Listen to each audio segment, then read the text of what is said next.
കഥയുടെ തുടക്കത്തിൽ തന്നെ നമ്മൾ കാണുന്നത് നമ്മുടെ കഥാനായികയായ അന്നയെയാണ്. അവളൊരു വലിയ വെൽത്തി ഫാമിലിയിലെ കോടീശ്വരന്റെ മകളാണ്. പക്ഷെ ഇപ്പൊ അവള് ഒരു ഡെലിവറി ഗേളായിട്ടാണ് ജോലി ചെയ്യുന്നത്. കാരണം ഇവളുടെ അച്ഛൻ എപ്പോഴും ഇവളോട് വിവാഹം കഴിക്കാൻ പറഞ്ഞ് ഇവളെ നിർബന്ധിച്ചുകൊണ്ടേയിരിക്കും. നിനക്കൊന്നും ഒരു 100 മില്യൺ പോലും സ്വന്തമായിട്ട് ഉണ്ടാക്കാൻ പറ്റില്ല, അതുകൊണ്ട് ആരെങ്കിലും വിവാഹം കഴിക്കുന്നത് നല്ലത് എന്നൊക്കെ ഇവളുടെ അച്ഛൻ ഇവളോട് പറഞ്ഞിട്ടുണ്ട്. അതുകൊണ്ട് തന്നെ അച്ഛനുമായിട്ട് പെറ്റുവെച്ച് ഞാൻ 100 മില്യൺ സമ്പാദിച്ച് കാണിച്ചു തരാം, പക്ഷെ എന്നെ പിന്നീട് ഒരിക്കലും വിവാഹത്തിന് നിർബന്ധിക്കാൻ പാടില്ല എന്നൊരു ബെറ്റ് വെച്ച് ഇവള് വീട് വിട്ട് പൈസ ഉണ്ടാക്കാനായിട്ടാണ് ഇപ്പോ ഇറങ്ങിയിരിക്കുന്നത്. അങ്ങനെ ഇപ്പോ ഇവള് ജോലിക്ക് പോകാനായിട്ട് തുടങ്ങുമ്പോ അവളുടെ അച്ഛൻ അവളെ വീട്ടിലേക്ക് വരാനായിട്ട് പറഞ്ഞ് വിളിക്കാനായിട്ട് വരുന്നു. ഇവര് അങ്ങനെയൊക്കെ ഒരു ബെറ്റും കാര്യങ്ങളൊക്കെ ഉണ്ടെങ്കിലും ഇവർ തമ്മിൽ നല്ലൊരു ബോണ്ടാണ്. അപ്പൊ അച്ഛനോട് ഇവള് അച്ഛനല്ലേ പറഞ്ഞത് എനിക്ക് 100 മില്യൺ സമ്പാദിക്കാൻ പറ്റില്ലെന്ന്, അതുകൊണ്ട് ഞാനത് സമ്പാദിച്ചിട്ടേ തിരിച്ചു വരൂ, അച്ഛൻ പോയി റെസ്റ്റ് എടുക്കുക എന്ന് പറഞ്ഞ് അവൾ അച്ഛനെ പറഞ്ഞയക്കാനായിട്ട് നോക്കുന്നു. പക്ഷെ അവളുടെ അച്ഛനാണെങ്കിൽ പോകുന്നതിന് മുന്നേ തന്നെ ഇവൾക്ക് താമസിക്കാനായിട്ട് പുതിയൊരു ലക്ഷറി അപ്പാർട്ട്മെന്റും അതേപോലെ തന്നെ കാറിന്റെ കീയും എല്ലാം നൽകുന്നുണ്ട്. പക്ഷെ അവൾക്കതൊന്നും വേണ്ടായെങ്കിലും അച്ഛനെ വിഷമിപ്പിക്കേണ്ട എന്ന് കരുതി അതൊക്കെ വാങ്ങി അവളുടെ ബോഡി ഗാർഡ്സിനെ ഏൽപ്പിക്കുന്നു. അതിനുശേഷം അവള് അവളുടെ ജോലിക്ക് പോകുന്നു. അപ്പോ ഇദ്ദേഹത്തിന്റെ PA അദ്ദേഹത്തിനോട് സർ നിങ്ങളുടെ മകൾക്ക് ഇങ്ങനൊരു ലൈഫ് മുന്നോട്ട് കൊണ്ടുപോകാൻ സാധിക്കുമോ എന്ന് ചോദിക്കുന്നു. അപ്പൊ അച്ഛനും ഞാനും അതാ കണക്ക് കൂട്ടിക്കൊണ്ടിരിക്കുന്നത്, എന്തായാലും അവൾക്ക് അധിക നാളൊന്നും ഇങ്ങനെ ജീവിക്കാൻ സാധിക്കില്ല, എത്രയും പെട്ടെന്ന് തിരിച്ചു വരും എന്ന് തന്നെ പ്രതീക്ഷിക്കാം എന്ന് പറയുന്നു. അതിനുശേഷം ഇവള് അന്നത്തെ ഇവളുടെ ജോലിയൊക്കെ കഴിഞ്ഞ് തിരിച്ചു വരികയാണ്. 100 മില്യൺ ഉണ്ടാക്കുന്നത് വലിയ കഷ്ടപ്പാടാണ് എന്നൊക്കെ ചിന്തിച്ചുകൊണ്ടാണ് ഇവള് വരുന്നത്. അതേസമയം തന്നെ ഇവിടെ നമ്മുടെ കഥാനായകനെ കാണിക്കുന്നു. അവന്റെ പേര് ഷാവോ. അവനാണെങ്കിൽ ദേഹം ഫുള്ള് പരിക്ക് പറ്റി എവിടെ നിന്നോ രക്ഷപ്പെട്ടു വരികയാണ്. പക്ഷെ അവൻ പെട്ടെന്ന് വന്ന് ചാടുന്നത് നമ്മുടെ അന്നയുടെ വണ്ടിക്ക് മുന്നിലാണ്. അവളുടെ ബാലൻസ് തെറ്റി അവൾ അവനെ ഇടിച്ചു വീഴ്ത്തുകയും ചെയ്യുന്നു. പെട്ടെന്ന് തന്നെ ഇവള് അവനിക്ക് വല്ല പരിക്കും പറ്റുമെന്ന് നോക്കുമ്പോ അവന്റെ കയ്യിലുള്ള കത്തി കാണിച്ച് ഇവളോട് അവനെ രക്ഷിക്കാനായിട്ട് പറയുന്നു. നിങ്ങളെന്താ ആളെ കൊല്ലാൻ ഇറങ്ങിയതാണ്, പൈസ ഉണ്ടാക്കാൻ ഇതേ കണ്ടോളോ വഴി എന്നൊക്കെ അപ്പോ ഇവൾ അവനോട് ചോദിക്കുന്നു. അപ്പോ ഷാവോ പെട്ടെന്ന് അവന്റെ കയ്യിലുള്ള കത്തിയില് ഇവളുടെ ഫിംഗർ പ്രിന്റ്സ് പതിപ്പിച്ചിട്ട് ഇനി നീ എന്നെ രക്ഷപ്പെടുത്തില്ലെങ്കിൽ എന്നെ കൊന്നതിന് നീ ജയിലിൽ പോവും എന്ന് പറയുന്നു. അത് കേൾക്കുമ്പോ ഇവള് പേടിക്കുന്നു. അങ്ങനെ പിന്നെ വേറെ വഴിയില്ലാത്തതുകൊണ്ട് ഇവനെ തിരക്കി വന്ന ആളുകളിൽ നിന്ന് ഇവള് തന്നെ അവനെ രക്ഷിക്കുന്നു. അതിനുശേഷം അപ്പൊ പറഞ്ഞതുപോലെ ഞാൻ നിങ്ങളെ രക്ഷിച്ചിട്ടുണ്ട്, താങ്ക്സ് ഒന്നും വേണ്ട എന്ന് പറഞ്ഞ് അവൾ അവിടെ നിന്ന് പെട്ടെന്ന് ഓടിപ്പോകാൻ തുടങ്ങുമ്പോ ഹലോ നിങ്ങളുടെ വണ്ടി ഇവിടെ തന്നെ ഇരിപ്പുണ്ടെന്ന് ഷാവോ ഇവളോട് പറയുന്നു. അപ്പൊ ഇവള് പേടിച്ചോടുന്നത് കൊണ്ട് തന്നെ ഇവൻ പെട്ടെന്ന് അങ്ങനെ പറയുമ്പോ അവള് പേടിച്ച് വീഴാനായിട്ട് പോകുന്നു. അവൻ പെട്ടെന്ന് ഇവളെ പേടിച്ച് നിർത്താനായിട്ട് ശ്രമിക്കുന്നുണ്ടെങ്കിലും അവര് രണ്ടുപേരും കൂടി താഴേക്ക് വീഴുന്നു. അപ്പൊ ഇവൻ അവളോട് എനിക്ക് ഇവിടെ നിന്ന് ഒറ്റയ്ക്ക് നടന്നു പോകാൻ പറ്റില്ല, എന്നെ കൂടി ഇവിടെ നിന്ന് രക്ഷിച്ചുകൊണ്ട് പോവുകയാണെങ്കിൽ നിനക്ക് ഞാൻ ഒരു 100 മില്യൺ തരാമെന്ന് പറയുന്നു. അത് കേട്ട് ഇവളുടെ മനസ്സിൽ ലഡു പൊട്ടാണ്. കാരണം എത്രയും പെട്ടെന്ന് 100 മില്യൺ കിട്ടുകയാണെങ്കിൽ അത്രയും പെട്ടെന്ന് തന്നെ അച്ഛന്റെ മുഖത്തേക്ക് അത് വലിച്ചെറിഞ്ഞു കൊടുക്കാം എന്നൊക്കെ വിചാരിച്ച് അവൾ അവനെയും കൂട്ടിക്കൊണ്ട് അവളുടെ വീട്ടിലേക്ക് പോകുന്നു. അപ്പൊ ഇവന് ബോധം ഉണ്ടെങ്കിൽ പോലും ഇല്ലാത്ത പോലെ അഭിനയിച്ച് കിടക്കാണ്. എന്നിട്ട് ഷാവോ മനസ്സിലായി ഈ പെണ്ണ് അത്ര കുഴപ്പക്കാരിയല്ലെന്ന് തോന്നുന്നു എന്നൊക്കെ ചിന്തിക്കുന്നു. അതിനുശേഷം ഇവള് അവന്റെ മുറിവിലെല്ലാം തന്നെ ഫസ്റ്റ് എയ്ഡ് കൊടുക്കുന്നു. ഭാഗ്യത്തിന് നിങ്ങൾക്ക് വലിയ മുറിവൊന്നും ഇല്ലെന്നും ഇവൾ അവനോട് പറയുന്നു. അങ്ങനെ മുറിവിലേക്ക് മരുന്ന് വെച്ച് കൊടുത്തിട്ട് ഇവൾ അവനോട് തരാമെന്ന് പറഞ്ഞ് പൈസ തരാനായിട്ട് പറഞ്ഞ് കൈ നീട്ടുന്നു. പക്ഷെ അപ്പൊ അവനാണെങ്കിൽ എന്റെ കയ്യിൽ ഇപ്പൊ പൈസയൊന്നുമില്ല, എന്തായാലും ഞാൻ പൈസ തരാം, പക്ഷേ 1 മില്യൺ സമ്പാദിക്കാൻ എനിക്കൊരു 1 വർഷമെങ്കിലും മിനിമം എടുക്കുമെന്ന് പറയുന്നു. അത് കേട്ട ഉടനെ തന്നെ ഇവൾ അവനെ പിടിച്ച് അവിടെ നിന്ന് പുറത്താക്കുന്നു. പക്ഷെ ഷാവോയ്ക്കാണെങ്കിൽ അവിടെ നിന്ന് പോകാനേ താല്പര്യമില്ല. അപ്പോഴേക്കും അന്നയുടെ വണ്ടി ഏതോ ഒരു കള്ളൻ അടിച്ചു മാറ്റാനായിട്ട് ശ്രമിക്കുന്നു. ആദ്യം അവനെന്ത് പറയുമ്പോ ഇവൾ അത് വിശ്വസിക്കുന്നില്ലെങ്കിലും പുറത്തു വന്ന് നോക്കുമ്പോ ആ കള്ളനെ കാണുന്നു. ഉടനെ തന്നെ ഇവളും ഷാവോയും ചേർന്ന് അയാളെ പിടിച്ചു വെച്ച് ഇവൾ അവനോട് പോലീസിനെ വിളിക്കാനായിട്ട് പറയുന്നു. അപ്പൊ അവൻ ഇവളോട് തന്റെ കയ്യിൽ ഫോണൊന്നും ഇല്ലെന്ന് പറയുന്നു. അങ്ങനെ ഇവള് തന്നെ പോലീസിനെ വിളിപ്പിച്ച് ആ കള്ളനെ പിടിച്ച് ഏൽപ്പിക്കുന്നു. അതിനുശേഷം ഇവള് തിരിച്ച് വീട്ടിലേക്ക് പോകാനായിട്ട് തുടങ്ങുമ്പോ ഇവനും അവളുടെ പുറകെ തന്നെ പോകുന്നു. അങ്ങനെ ഇവൾ അവനോട് നിങ്ങൾ എന്തിനാണ് സഹോദര എന്നെ ഫോളോ ചെയ്യുന്നത് എന്ന് ചോദിക്കുന്നു. അത് ഞാൻ എന്റെ വീരവയാണെന്ന് മറന്നുപോയെന്ന് അവൻ ഇവളോട് പറയുന്നു. അങ്ങനെ പിന്നെ അവനെയും കൂട്ടിക്കൊണ്ട് ഇക്കാലത്ത് ആർക്കും ഒരു സഹായം ചെയ്യാൻ പാടില്ല എന്നൊക്കെ പേര് ഓർത്തുകൊണ്ട് വീട്ടിലേക്ക് വരുന്നു. എന്നിട്ട് ഇവനോട് ഇവിടെ കയറി ചുമ്മാ താമസിക്കാനെന്ന് വിചാരിക്കേണ്ട, എന്റെ എല്ലാ കാര്യങ്ങളും നിങ്ങൾ തന്നെ നോക്കണം, മാത്രമല്ല ഇവിടെ താമസിക്കുന്നതിന് വാടകയുടെ മുക്കാലും നിങ്ങൾ തന്നെ കൊടുത്തോണം, പിന്നെ എന്റെ സാധനങ്ങളിലൊന്നും തൊട്ടു പോകരുത് എന്നൊക്കെ പറഞ്ഞിട്ട് അവൾ അവിടെ നിന്ന് കയറി പോകുന്നു. അങ്ങനെ അവൾ അവിടെ നിന്ന് പോയതിനു ശേഷം നമ്മൾ കാണുന്നത് ഷാവോ അവന്റെ കയ്യിലുള്ള ഫോൺ എടുത്ത് അവന്റെ PAക്ക് കോൾ ചെയ്യുന്നു. ഇവന്റെ കയ്യില് ഫോൺ ഇല്ല എന്നാണ് നമ്മുടെ അന്നയോട് ഇവൻ പറഞ്ഞത്. പക്ഷെ അവന്റെ കയ്യില് ഫോൺ ഉണ്ടായിരുന്നു. അപ്പൊ ആ വിളിക്കുന്ന അസിസ്റ്റന്റ് നിങ്ങൾ എവിടെയാണ് സർ, നിങ്ങൾ മരിച്ചെന്നാണ് മിസ്റ്റർ യു ഇവിടെ എല്ലാവരോടും പറഞ്ഞത്, പുതിയ അധികാരം ഏറ്റെടുക്കുന്നതിന് ഇവിടെ പാർട്ടിയൊക്കെ വെച്ചേക്കാണ് എന്ന് പറയുന്നു. അതായത് മിസ്റ്റർ യു എന്ന് പറയുന്നത് ഇവന്റെ സ്റ്റെപ്പ് മദറിലുള്ള ഇവന്റെ ബ്രദറാണ്. അവനാണ് നമ്മുടെ ഷാവോയെ കൊല്ലാനായിട്ട് ആളെ ഏർപ്പാട് ചെയ്തത്. അവനിപ്പോ വിചാരിച്ചിരിക്കുന്നത് നമ്മുടെ ഷാവോ മരണപ്പെട്ടു എന്നാണ്. അപ്പോ ഷാവോ അസിസ്റ്റന്റിനോട് അത് അങ്ങനെ തന്നെ ഇരുന്നോട്ടെ, ഞാൻ സേഫ് ആണ്, എനിക്ക് കുഴപ്പമൊന്നുമില്ലെന്ന് പറയുന്നു. ഇവന്റെ ബ്രദർ കൊല്ലാൻ ഏൽപ്പിച്ച ആളുകളിൽ നിന്ന് രക്ഷപ്പെട്ട് ഓടി വരുന്ന വഴിക്കാണ് നമ്മുടെ അന്നയുടെ വണ്ടിയുടെ മുന്നിലേക്ക് ഇവൻ വന്ന് പെട്ടത്. അങ്ങനെ അതിനുശേഷം ഇവൻ വിശന്നിട്ട് ഫ്രിഡ്ജ് തുറന്ന് നോക്കുമ്പോ അതിലാണെങ്കിൽ 2 ആപ്പിൾ മാത്രം ഇരിക്കുന്നു. ഫ്രിഡ്ജ് ഫുള്ള് കാലിയാണ്. അപ്പൊ അത് കണ്ട് ഇവൻ ഈ പെൺകുട്ടി വളരെ പാവപ്പെട്ടവളാണെന്ന് തോന്നുന്നു എന്ന് മനസ്സിൽ ചിന്തിക്കുന്നു. അതിനുശേഷം പിറ്റേന്നുള്ള ഇവന് കിടാൻ ഡ്രസ്സൊന്നും ഇല്ലാത്തത് കൊണ്ട് തന്നെ ഒരു ഡ്രസ്സൊക്കെ അഡ്ജസ്റ്റ് ആക്കി വെച്ചിട്ട് അവളുടെ പുതിയ ജോലിക്കായിട്ട് പോകുന്നു. അപ്പൊ അവള് പോയതിന്റെ പിറകെ തന്നെ ഇവനവന്റെ അസിസ്റ്റന്റിനെ വിളിച്ചിട്ട് കാറുമായിട്ട് വരാൻ പറയുന്നു. അതിനുശേഷം അവനിക്ക് വേണ്ടി റെഡിയാക്കി വെച്ച് ഡ്രസ്സൊക്കെ എടുത്തിട്ട് അവന്റെ അസിസ്റ്റന്റിനോടൊപ്പം കാറിലേക്ക് കയറുന്നു. അപ്പൊ ഇവൾക്കാണെങ്കിൽ 100 മില്യൺ സമ്പാദിക്കാൻ ഉള്ളത് കൊണ്ട് തന്നെ പുതിയൊരു കമ്പനിയിലേക്ക് ജോലിക്ക് കയറിയിരിക്കുകയാണ്. യങ് കമ്പനി എന്നാണ് ആ ഒരു കമ്പനിയുടെ പേര്. ഇവൾ അവിടെ ഒരു ജ്വല്ലറി ഡിസൈനർ ആയിട്ടാണ് വർക്ക് ചെയ്യുന്നത്. സത്യത്തില് ആ ഒരു കമ്പനി നമ്മുടെ ഷാവോയുടേതാണ്. അപ്പോ ആദ്യമായിട്ട് അവൾ അങ്ങോട്ടേക്ക് വരുന്ന സമയത്ത് അവിടെ വെച്ച് ഇവളുടെ ഒരു ഹൈസ്കൂൾ ഫ്രണ്ടിനെ കാണുന്നു. അവളുടെ പേര് ലൂണ. അവളുടെ അച്ഛന്റെ പേരും ഇവളുടെ അച്ഛന്റെ പേരും സെയിം ആണ്. അന്നയാണെങ്കിൽ പെട്ടെന്ന് അവളെ കണ്ടൊരു എക്സൈറ്റ്മെന്റിൽ സംസാരിക്കാനൊക്കെ ഇട്ട് ചെല്ലുന്നു. പക്ഷെ ലൂണയാണെങ്കിൽ നീ ഇവിടെ വരെ എത്തിയോ, കോളേജിൽ പോലും പോകാത്ത നീ ഈ കമ്പനിയിൽ ജോലി ചെയ്യാൻ മാത്രം വളർന്നോ എന്നൊക്കെ ചോദിച്ച് ഇവൾക്ക് വിദ്യാഭ്യാസം കുറവാണ് എന്ന രീതിയിലേക്ക് സംസാരിച്ചിട്ട് എന്റെ അടുക്കലേക്കൊന്ന് വന്നു പോകരുത്, ഞാൻ ഇവിടുത്തെ ടീം ലീഡറാണ് എന്നൊക്കെ പറഞ്ഞിട്ട് അവൾ അവിടെ നിന്ന് പോകുന്നു. പക്ഷെ അപ്പോ അന്ന മനസ്സിൽ ഞാൻ അബ്രോഡ് പോയി പഠിച്ച കാര്യമൊന്നും ഇവൾക്കറിയില്ലെന്ന് തോന്നുന്നു എന്നൊക്കെ മനസ്സിൽ ചിന്തിക്കുന്നു. ലൂണ വിചാരിച്ചു വെച്ചിരിക്കുന്നത് ഇവൾക്ക് ഡിഗ്രി ഒന്നും ഇല്ല എന്നാണ്. പക്ഷെ അന്ന അവളുടെ തുടർ വിദ്യാഭ്യാസം എല്ലാം നടത്തിയത് അബ്രോഡ് ആയിരുന്നു. അതിനുശേഷം അവിടുത്തെ മാനേജർ വന്ന് ഇത് നമ്മുടെ പുതിയ എംപ്ലോയി ആണെന്ന് പറഞ്ഞ് അന്നയെ എല്ലാവർക്കും പരിചയപ്പെടുത്തുന്നു. പക്ഷെ ലൂണയാണെങ്കിൽ ഇവൾക്ക് ഈ ഒരു കമ്പനിയിൽ ജോലി ചെയ്യാനുള്ള ഒരു യോഗ്യതയില്ല, ഇവൾക്ക് അതിനുള്ള ക്വാളിഫിക്കേഷൻ ഒന്നുമില്ല എന്നൊക്കെ മറ്റുള്ള സ്റ്റാഫിനോടും പറഞ്ഞ് അന്നയെ എല്ലാവരുടെ മുന്നിലും ആക്ഷേപിക്കുന്നു. പക്ഷെ അന്ന അതൊന്നും കാര്യമാക്കാതെ എത്രയും പെട്ടെന്ന് എനിക്ക് നല്ലതുപോലെ പൈസ സമ്പാദിക്കണം എന്ന് പറഞ്ഞ് അവളുടെ ജോലിയിലേക്ക് കടക്കുന്നു. അപ്പൊ ഇവിടെ നമ്മുടെ ഷാവുയുടെ സ്വന്തം കമ്പനിയിലാണല്ലോ അന്ന ഇപ്പോ ജോലി ചെയ്യുന്നത്. ഇവൻ ആ കാര്യം ഇപ്പോ അറിയുന്നു. ഒരു സാധാരണ പെൺകുട്ടിയാ ഇവളെങ്ങനെയാണ് നമ്മുടെ കമ്പനിയിൽ ജോലി കയറിയെന്ന് അന്വേഷിക്കാനായിട്ട് ഇവൻ അസിസ്റ്റന്റിനോട് പറയുന്നു. അപ്പോ അസിസ്റ്റന്റ് ഇവനോട് സർ, നിങ്ങളുടെ ബ്രദറായിട്ടുള്ള മിസ്റ്റർ യു നിങ്ങളെ കാണാതായി തുടർന്ന് മരിച്ചെന്ന് വരുത്തി എല്ലാവരുടെ മുന്നിലും നല്ല പുള്ള ചമയാണ്. മാത്രമല്ല യങ് കമ്പനിയുടെ സിഇഒ സ്ഥാനവും അയാളെ ഏറ്റെടുക്കാൻ പോവാണ്. അതും പോരാഞ്ഞിട്ട് പുള്ളിക്കാരന്റെ അമ്മ മിസ്റ്റർ യുവിന് വേണ്ടി ഒരു കോടീശ്വരന്റെ മകളെ തന്നെ കണ്ടുവച്ചിട്ടുണ്ട്. അതും കൂടി ആയി കഴിഞ്ഞാൽ അയാളെ പിന്നെ പിടിച്ചാ പോലും കിട്ടില്ല എന്നൊക്കെ പറയുന്നു. അപ്പോ ഷാവോ അയാളോട് അവൻ എവിടം വരെ പോകുമെന്ന് നമുക്ക് നോക്കാം എന്ന് പറയുന്നു. അതിനുശേഷം അന്ന വീട്ടിലെത്തുന്ന സമയമായതുകൊണ്ട് തന്നെ പെട്ടെന്ന് ഇവൻ വീട്ടിലേക്ക് തിരിച്ചു പോകുന്നു. അപ്പൊ അതിനുശേഷം നമ്മുടെ അന്ന അവളുടെ ഫ്രണ്ടിനോടൊപ്പം ഷോപ്പിംഗ് ഒക്കെ നടത്തിക്കൊണ്ടിരിക്കുന്ന സമയത്ത് ഇവളുടെ അച്ഛൻ വിളിച്ചിട്ട് മോളെ, മിസ്റ്റർ യു നിന്നെ നാളെ നടക്കുന്ന പാർട്ടിയിലേക്ക് ക്ഷണിച്ചിട്ടുണ്ട്, നീ അവിടം വരെ പോയി അയാളെ ഒന്ന് കാണാം, ജസ്റ്റ് ഒരു ട്രിപ്പായിട്ട് കണ്ടാ മതി എന്നൊക്കെ പറയുന്നു. അതായത് നേരത്തെ ഷാവോയുടെ അസിസ്റ്റന്റ് പറഞ്ഞിരുന്നല്ലോ മിസ്റ്റർ യുവിന്റെ മദർ ഒരു കോടീശ്വരന്റെ മകളെ അവനിക്ക് വേണ്ടി കണ്ടെത്തിയെന്ന്. അത് വേറെ ആരുമല്ല നമ്മുടെ അന്നയെ തന്നെയാണ്.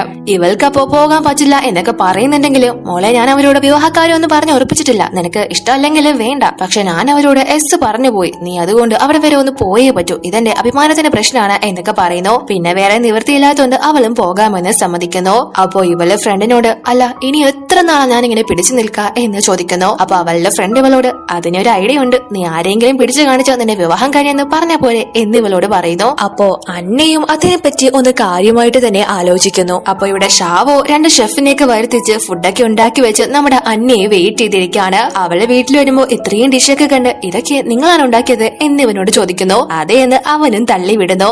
അപ്പോ ഇവൾ അവനിക്ക് ഫോൺ ഇല്ലാത്തത് കൊണ്ട് തന്നെ ഒരു ഫോൺ ഗിഫ്റ്റ് ആയിട്ട് കൊടുക്കുന്നു. അതിന്റെ പുറമേയുള്ള മോടിയൊക്കെ കണ്ട് ഇത്രയും വില കൂടിയ ഫോണൊക്കെ എനിക്ക് വേണ്ടായിരുന്നു എന്ന് പറഞ്ഞ് അത് തുറന്നു നോക്കുമ്പോ അതിലൊരു കീപാഡ് സെറ്റ് ആണുള്ളത്. അപ്പൊ അന്നവനോട് എന്താ ഇഷ്ടപ്പെട്ടില്ലേ, എന്തെങ്കിലും ആവശ്യമുണ്ടെങ്കിൽ എന്നെ വിളിക്കാൻ മാത്രം ഉപയോഗിച്ചാൽ മതി എന്ന് പറയുന്നു. അപ്പോ ഇവനവളോട് ഇത്രയ്ക്ക് സഹായം എനിക്ക് ചെയ്യുന്ന നിന്നോട് ഞാൻ എങ്ങനെ നന്ദി പറയാ എന്ന് ചോദിക്കുന്നു. അപ്പോ അവളെ പെട്ടെന്ന് അവനോട് എന്നെ കല്യാണം കഴിച്ചാൽ മതി എന്ന് പറയുന്നു. അത് കേട്ട് ഇവൻ എനിക്ക് അതിനിപ്പോ കല്യാണം കഴിക്കാനൊന്നും പറ്റില്ല എന്ന് പറഞ്ഞ് എഴുന്നേറ്റ് പോകുന്നു. അപ്പൊ ഇവളവനോട് അയ്യോ ഒറിജിനൽ ഒന്നും വേണ്ട, ഒരു ഫേക്ക് ആയിട്ടുള്ള മാരേജ് മതി, നിങ്ങൾക്ക് പിന്നെ ഫുഡിന്റെ കാര്യമോ ഡ്രസ്സിന്റെ കാര്യമോ ഒന്നും ഓർത്ത് വിഷമിക്കണ്ട, എല്ലാം ഞാൻ തന്നെ നോക്കിക്കൊള്ളാം എന്ന് പറഞ്ഞ് അവനെ അവൾ പിടിച്ചു നിർത്താൻ ചെല്ലുന്ന വഴിക്ക് ഇവള് വീഴാനായിട്ട് പോകുന്നു. അവളാണെങ്കിൽ അവനെയും കൊണ്ട് തന്നെ വീഴുന്നു. അങ്ങനെ വീഴുന്ന വഴിക്ക് പെട്ടെന്ന് അവൻ അവളെ കിസ് ചെയ്യുന്നു. പക്ഷെ അവളാണെങ്കിൽ അത് ഫോണില് ഫോട്ടോ എടുക്കുന്നു. എന്നിട്ട് ഇവനോട് എന്നെ ഇപ്പൊ നിങ്ങൾ സഹായിച്ചില്ലെങ്കിൽ ഞാൻ എന്തായാലും ഇത് കാണിച്ചോ, നിങ്ങൾ എന്നെ പീഡിപ്പിക്കാൻ ശ്രമിച്ചോ എന്ന് പറഞ്ഞ് പോലീസിലെ കംപ്ലൈന്റ് ചെയ്യും എന്ന് പറഞ്ഞ് ഇവനെ വിരട്ടുന്നു. അപ്പോ അവനും ശരി പക്ഷെ എനിക്ക് ചില കണ്ടീഷൻസ് ഒക്കെ ഉണ്ട് എന്നിവളോട് പറയുന്നു.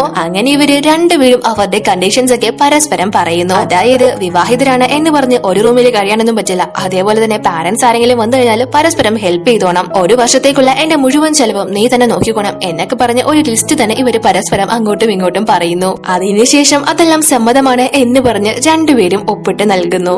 അപ്പൊ ഇവിടെ മിസ്റ്റർ യു എന്ന് പറഞ്ഞ നമ്മുടെ ഷാവോ ഒരു ബ്രദർ അവനിക്കിപ്പോ അധികാരം എല്ലാം കിട്ടാൻ പോവാണ് എന്നറിഞ്ഞ് ആ ഒരു ലഹരിയില് ഇരിക്കാണ്. അപ്പൊ അവന്റെ അമ്മ ഇവനോട് വന്ന് ഞാൻ നിനക്ക് നോർത്ത് സിറ്റിയിലെ ഏറ്റവും വലിയ കോടീശ്വരന്റെ മകളെ കണ്ടുവച്ചിട്ടുണ്ട്, നാളെ അവള് നമ്മുടെ പാർട്ടിയിലേക്ക് വരും, എത്രയും പെട്ടെന്ന് നിങ്ങളുടെ കല്യാണവും ഞാൻ നടത്തും എന്നൊക്കെ ഇവനോട് പറയുന്നു. പക്ഷെ അവനാണെങ്കിൽ ആ ഒരു പെണ്ണെ കുറിച്ച് അഗ്ലിയാണെന്ന് എല്ലാവരും പറഞ്ഞിട്ടുള്ളത്, അതുകൊണ്ട് എനിക്കൊന്നും അവളെ വേണ്ട എന്ന് പറയുന്നു. പക്ഷെ ഇവന്റെ അമ്മ അപ്പോ കാണാൻ കുറച്ച് മോശമായാലും എന്താടാ, കയ്യില് നിറയെ പൂത്ത കാശല്ലേ, അതുകൊണ്ട് നീ അവളെ തന്നെ കല്യാണം കഴിച്ചാൽ മതി എന്നിവനോട് പറയുന്നു. അതുകൊണ്ട് തന്നെ വിവാഹം കഴിഞ്ഞ് അവളുടെ സ്വത്തൊക്കെ അടിച്ചു മാറ്റിയിട്ട് അവളെ ഡിവോഴ്സ് ചെയ്തേക്കാം, എന്നിട്ട് വേറെ നല്ലൊരു പെണ്ണിനെ കല്യാണം കഴിക്കാം എന്നൊക്കെ തീരുമാനിച്ചു ഇവനും ആ ഒരു കല്യാണത്തിന് ഓക്കെ പറയുന്നു. അങ്ങനെ പിറ്റേന്ന് രാത്രി മിസ്റ്റർ യുവിന്റെ ആ ഒരു പാർട്ടി നടക്കാണ്. സോ ഇവർക്ക് രണ്ടുപേർക്കും, അതായത് നമ്മുടെ അന്നയ്ക്കും ഷാവോയ്ക്കും ആ ഒരു പാർട്ടിയിലേക്ക് പോകേണ്ടതുണ്ട്. അതുകൊണ്ട് തന്നെ രണ്ടുപേരും ജോലിയുണ്ട് എന്ന് കള്ളം പറഞ്ഞ് അവിടെ നിന്ന് ഇറങ്ങുന്നു. ഷാവോ ആണെങ്കിൽ തനിക്കൊരു പുതിയ ജോലി ഡ്രൈവറായിട്ട് കിട്ടിയിട്ടുണ്ട് എന്ന് പറഞ്ഞാണ് അവിടെ നിന്ന് ഇറങ്ങുന്നത്. അപ്പോ ഇവിടെ മിസ്റ്റർ യുവിന്റെ വീട്ടില് ആ ഒരു ഫംഗ്ഷൻ നടക്കാണ്. വലിയ വലിയ ക്ലയൻസ് ഒക്കെ യുവിനോട് വന്ന് അവൻ പുതിയ കമ്പനി അധികാരിയെ ചുമതലയേൽക്കാൻ പോകുന്നത് കൊണ്ട് തന്നെ എല്ലാവരും വിഷ് ചെയ്യുന്നുണ്ട്. അങ്ങനെ അതിനുശേഷം ഇവൻ എൻ ഗ്രൂപ്പിന്റെ ചെയർമാനായിരുന്ന എന്റെ ബ്രദറായിട്ടുള്ള ഷാവോ മരിച്ചത് കൊണ്ട് അദ്ദേഹത്തിന്റെ സഹോദരനായിട്ടുള്ള ഞാനിപ്പോ അധികാരത്തിൽ കയറുകയാണ് എന്ന് പറഞ്ഞ് എല്ലാവരുടെയും മുന്നിൽ സൈൻ ചെയ്യാൻ വരുമ്പോഴേക്കും അവിടേക്കൊരു കാറ് വന്ന് നിൽക്കുന്നു. അത് വേറെ ആരുമല്ല, നമ്മുടെ ഷാവോയാണ്. ഇവ മരിച്ചില്ലേ എന്ന് ചോദിച്ച് ഇവന്റെ സ്റ്റെപ്പ് മദറും യുവും അതേപോലെ തന്നെ അവിടെ വന്നിട്ടുള്ളവരും എല്ലാവരും ഷോക്കായി പോകുന്നു. അങ്ങനെ ഷാവോ നേരെ യുവിനോട് വന്ന് ഞാനൊന്ന് കുറച്ചു ദിവസം മാറിയപ്പോ നീ വളരെ ഭംഗിയായിട്ട് തന്നെ കാര്യങ്ങളൊക്കെ ചെയ്തല്ല സഹോദര എന്ന് ചോദിച്ചുകൊണ്ട് അവൻ സൈൻ ചെയ്യാനിരുന്ന കോൺട്രാക്ട് പേപ്പർ ഷാവോ വലിച്ചു കയറി കളയുന്നു. അതിനുശേഷം ആ പാർട്ടിയിൽ പങ്കെടുക്കാൻ വന്നിട്ടുള്ളവരോട് ഈ പാർട്ടി ക്യാൻസൽ ചെയ്തിരിക്കുകയാണ് എന്നും ഇവൻ അനൗൺസ് ചെയ്യുന്നു. പക്ഷെ അപ്പോഴേക്കും അതേ പാർട്ടിയിൽ പങ്കെടുക്കാനായിട്ട് നമ്മുടെ അന്നയും അവളുടെ ഫ്രണ്ടും കൂടി എത്തുന്നു.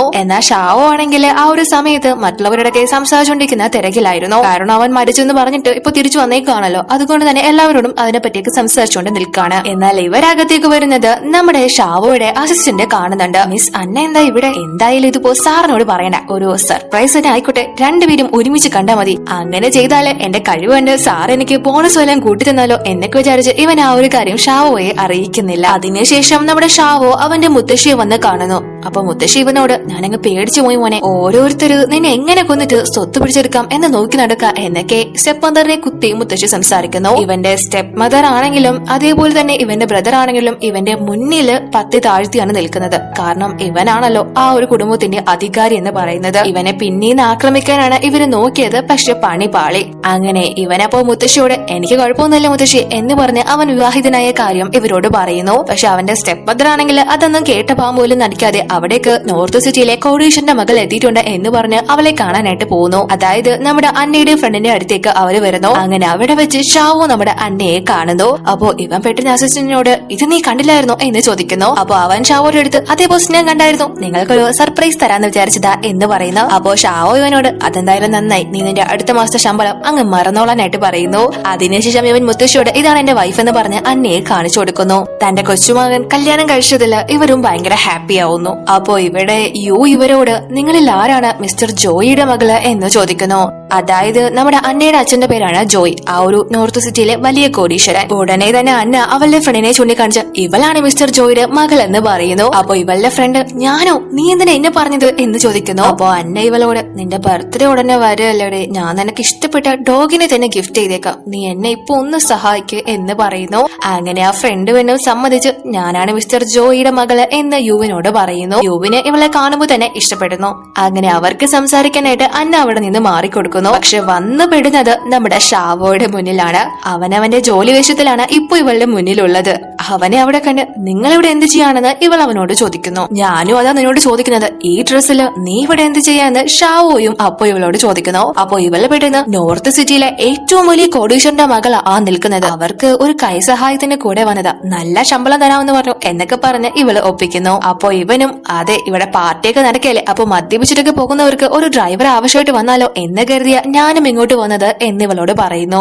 അങ്ങനെ അതിനുശേഷം ഇനി ഇവിടെ നിൽക്കണ്ട എന്ന് പറഞ്ഞ ഷാവോ അവളെയും വലിച്ചെടുത്തുകൊണ്ട് പോവാനായിട്ട് തുടങ്ങുമ്പോ അവളുടെ കാല് പെട്ടെന്ന് മടങ്ങുന്നു. അവൾക്ക് പിന്നെ നടക്കാൻ വയ്യാത്തത് കൊണ്ട് അവൻ അവളെയും എടുത്തുകൊണ്ട് അവിടെ നിന്ന് പോകുന്നു. അങ്ങനെ അന്ന അവിടെ നിന്ന് മുങ്ങിയെന്ന് മനസ്സിലാക്കി ഇവള് യുവിനോട് എനിക്ക് നിങ്ങളെ തീരെ ഇഷ്ടപ്പെട്ടില്ല, നമ്മള് ഒട്ടും മാച്ച് അല്ല എന്ന് പറഞ്ഞിട്ട് അവളും അവിടെ നിന്ന് വലിയുന്നു. അതിനുശേഷം ഇവര് വീട്ടിൽ വന്ന് അവൻ അവളുടെ മുറിവിലേക്ക് മരുന്ന് വെച്ചു കൊടുക്കുന്നു.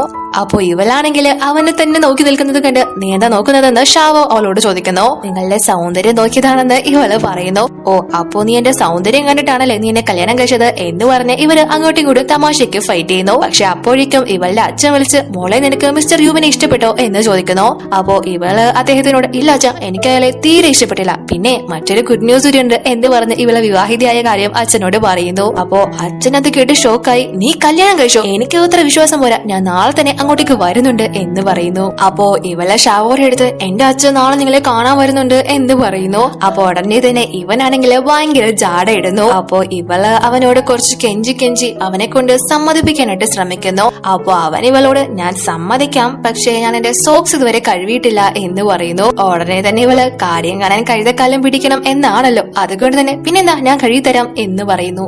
അതിനുശേഷം പിറ്റേന്ന് ഇവളുടെ ഇഷ്ടങ്ങളും അതേപോലെ തന്നെ അച്ഛന്റെ ഇഷ്ടങ്ങളും ഇഷ്ടമില്ലായ്മയും എല്ലാം തന്നെ ഒരു പേപ്പറിൽ എഴുതി ഷാവോയ്ക്ക് പഠിക്കാനായിട്ട് കൊടുക്കുന്നു. അവനും അതെല്ലാം തന്നെ കുത്തിയിരുന്ന് പഠിക്കുന്നു. അപ്പോഴേക്കും ഇവളുടെ ഓഫീസിൽ നിന്ന് ലൂണ വിളിച്ചിട്ട് എത്രയും പെട്ടെന്ന് ഓഫീസിലേക്ക് വരാനായിട്ട് പറയുന്നു.